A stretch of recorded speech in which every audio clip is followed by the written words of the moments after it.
Hamza'yı da yanıma alayım mı? Onlar burada kalacak.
Selamünaleyküm.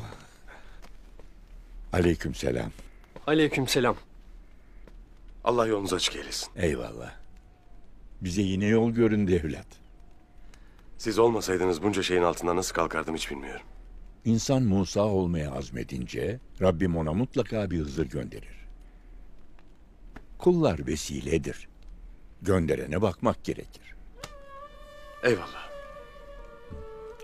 Ben giderim. Lakin dervişim sana emanettir. Obanın mescidinde bir vazife verirsen iyi olur. Çocukları yetiştirir. Gözünüz arkada kalmasın. Eyvallah.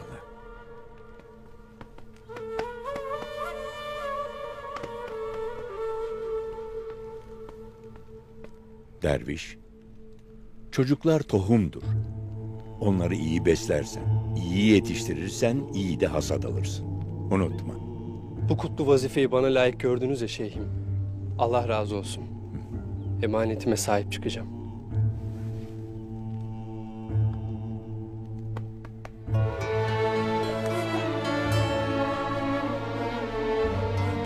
Müsaadenizle.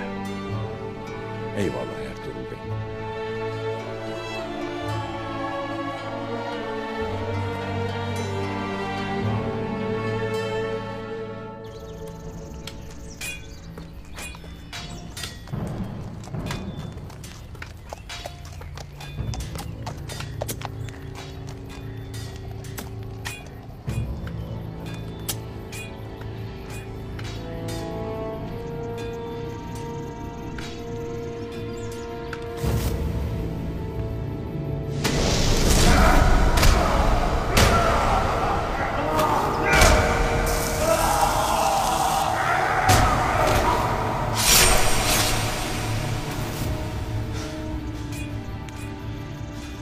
Ögeday'ın şanlı ordusunu bu topraklarda telef ettin.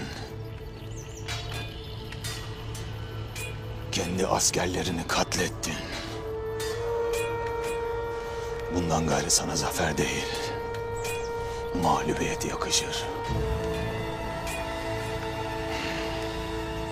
Komutanlık vazifesi yakandan düşene dek seninle mücadele edeceğim Noyan.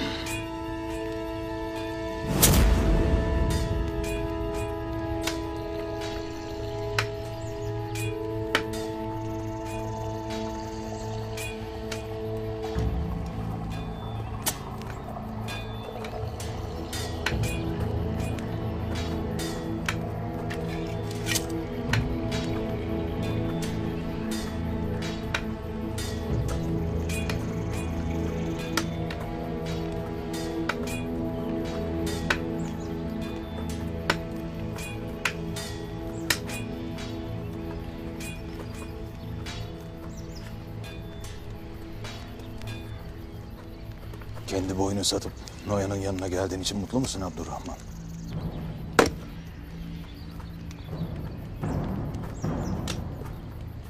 Ben kimseyi satmadım.